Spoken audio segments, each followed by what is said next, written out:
everyone, good afternoon. I'm Chief Meteorologist Darrell Whittinger from the Central Oregon Daily Weather Center. We're about to do a deep dive into your most reliable forecast. Now, if you've been waiting on the heat, today was your day. Tomorrow, it's going to be even hotter before scattered showers and some thunderstorms roll into the region. So we're going to take a deep dive into your most reliable forecast, look at what's been happening, what's going to happen, and how that's going to impact what we're expecting through the next couple of days. So right now, through the Tri-County area, we have some light clouds, a little bit of haze, and some of that haze is due to our first official large wildfire of the 2025 year for Oregon, and that is the Butte Creek Fire at 1,776 acres, and winds out of the northwest today have pushed some of that smoke into Jefferson County. So it's not a huge fire, but it is the first one, and so we are tracking it. And here through the next couple of days, sometimes the smoke are going to be possible for parts of the high desert. But look at this. Right now, our air quality is in the green. You are currently looking at the East Space Air Quality Monitoring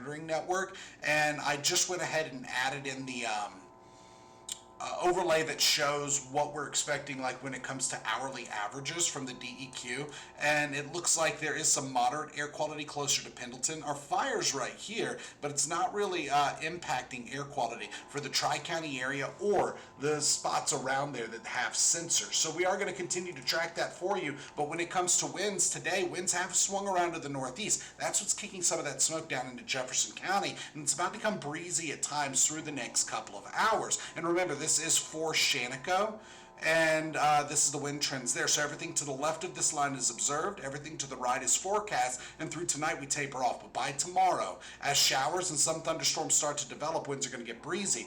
Two things are going to be possible. Number one, if showers roll over, that's going to help firefighting conditions. If we start to get some thunderstorms and more lightning, that could mean other starts. But when it comes to this specific fire, you can see it up here in the top right, just north of Jefferson County, that smoke plume coming into the Tri-County area. We're talking times of reduced air quality. It's not going to be too bad at all, and then starting to thin out as we go through the day tomorrow. Now, satellite and radar does show some light clouds over the region, but no precipitation in sight, and we don't quite have the dry air mass over the region that we did yesterday, but there's just no precipitation anywhere near us. There's another slot of dry air just in advance of our next cold front, so that's going to push in tomorrow and tomorrow morning. But look at this. In the last 24 hours, temperatures have topped out in the 70s and some 80s. A couple spots are close to the 80s and could make it before we start on the downhill side of the day. And when it comes to current temperatures, they're close to where those highs were. That puts us between 7 and 11 degrees warmer than it was just 24 hours ago.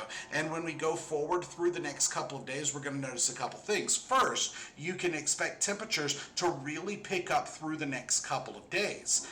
Really, I should just say tomorrow, not the next couple of days, because by the time we get to what's happening on Thursday, we get a dip in temperatures. But for tonight, we're falling back into the 40s for lows, then mid to upper 80s and some low 90s for highs. And what that means for us is it's just heating up. Not only are we worried about the heat, but the UV intensity forecast shows it's going to be hotter. PM thunderstorms are expected, but that UV is going to be up at a 7, so that's still high.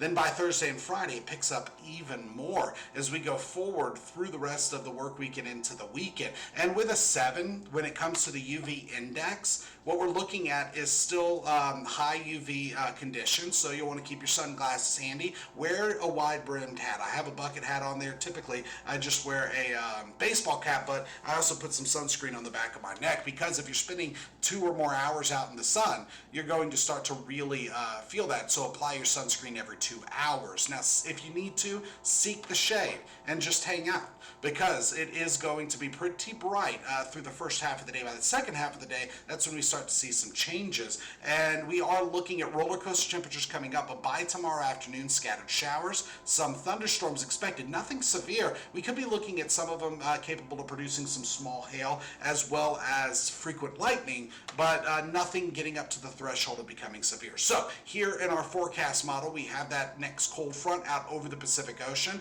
It's going to roll in, but not till Thursday. So between now and then, we start to see some showers Wednesday afternoon. Watch for the oranges, the yellows, and the reds. That's where some thunderstorm potential is going to be there. But after that, it just rolls, that cold front just rolls through. We get our dip in temperatures, not much in the way of precipitation. By Friday and Saturday, we warm back up. Then another cold front rolls through Saturday. That second cold front is going to bring another dip in temperatures. It's just going to be a dry front. So as we go forward past that, we have more sunshine, especially on Sunday. And then by Monday and Tuesday, more showers are expected, and that's going to be our next system triggering a huge drop in temperature. So between now and Tuesday at 11 p.m., we are getting wet for many of us on the high desert, just not everybody. This is when those thunderstorms are going to be possible. But when we go ahead and look at just the timing of all that, what we're seeing is by 2 p.m., showers are starting up. Some thunderstorms are possible, and then we're dry through the rest of Wednesday.